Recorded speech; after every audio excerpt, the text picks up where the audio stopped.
Live from the Carl Chevrolet Studios in West Des Moines, this is Iowa Live. Welcome back to the program, everybody. Do realize that March is Iowa History Month, and it's a good thing. We have the publisher of the Iowa History Journal, Michael Swanger, joining us. Hello, sir. Great to see you, Lou. Great to see Happy you. Iowa History Month. Same to you. So you can celebrate all month long, and you can celebrate with the latest edition of the Iowa History Journal. Tell everybody what's inside here. Well, our March-April issue is chock full of great stories, and the cover story is about the Battle of Shiloh. And for those, there's a lot of great history about Iowa and the Civil War. As you know, Iowa mustered more men into the Civil War per capita than any other state in the Union. One of the first major battles of the Civil War was the Battle of Shiloh, which was held in Tennessee, near the Tennessee River. There was a small church named Shiloh. That's how it got its name. This was on April 6th through the 7th of 1862. Iowa sent 11 regiments to the Battle of Shiloh, and there were more Iowans who served in that battle than any other battle in the history of our nation. Still to this point today. A little over 6,600 men served there. A little over a third of them were casualties.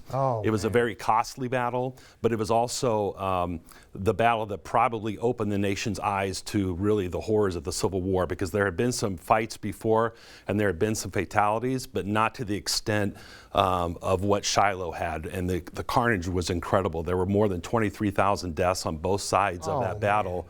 And Iowans played a huge role in that battle, because Grant, on the first day of the battle, was under attack about 8 times from the Confederates, and reinforcements were called in, and most of them were Iowans. And a lot of the most heated fighting took place in a little area called the Hornet's Nest. And if it wasn't for the Iowans who helped kind of hold that area, even though they ultimately had to retreat for the day, it could have changed dramatically, and the Union may not have won that battle ultimately. All right, so that's just one story that is in the Iowa History Journal, the March-April edition. What else do we have inside here? Well, I know a lot of folks like to go to the State Historical Museum of Iowa, especially with spring break having just passed. It was a great chance to take kids, take them there during the summer. They just underwent a 5-year renovation project that was $13 million. They got a new roof to help kind of seal the water problems that they had to protect their archive. Their collection is incredible if you haven't been there before. They house over 209 million artifacts, everything Great from place. George Washington's lock of hair to Abraham Lincoln's glasses to those 1910 biplanes we're looking at that hang in the atrium. So I always encourage folks to go down there and visit there. It's free. There's great exhibits like the one we're looking at, Hollywood in the Heart. Yeah, that one here, it really just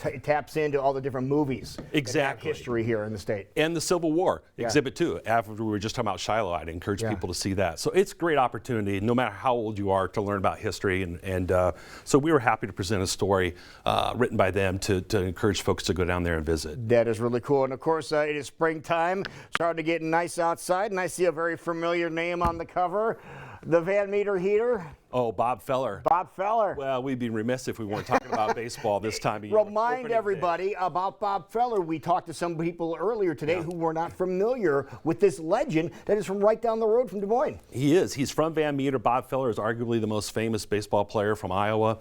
He's a Hall of Fame pitcher. He set all kinds of records. He was signed by the Cleveland Indians at the time. They're the Guardians now. When he was only 17 years old. And he pitched for Cleveland right before his senior season that summer. That's how incredible he was. He was called the heater from Van Meter because he had a 100-mile-an-hour fastball. Anyway, he went on to make an incredible career for himself, but one of the things that stood out in his career early was at the age of 21 on April 16th, 1940, on the south side of Chicago at Old Comiskey Park. I missed that grand old day. Anyway, he threw a no-hitter against the Sox, and it was a blustery day. He had a great fastball. He had a great curveball. The curveball wasn't working that day, but the fastball was. And he was far from perfect. He had 5 walks.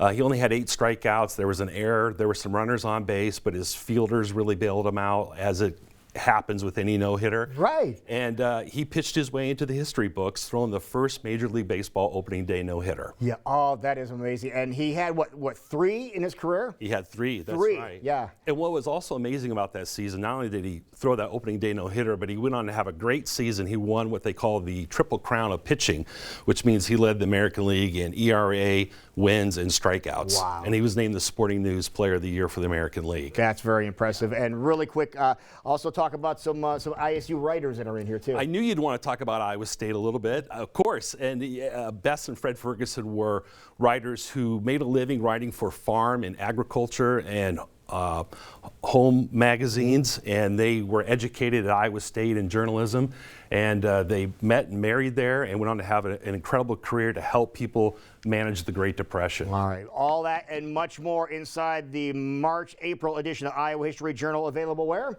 At Barnes & Noble, Hy-Vee, all kinds of places. Go to iowahistoryjournal.com to find out. All right, great idea to go check this out and celebrate Iowa History Month with the Iowa History Journal. Michael Swanger, thank you so much, sir. Pleasure seeing you. Thank you for spending a little bit of time with us. We'll see you tomorrow at Iowa Live.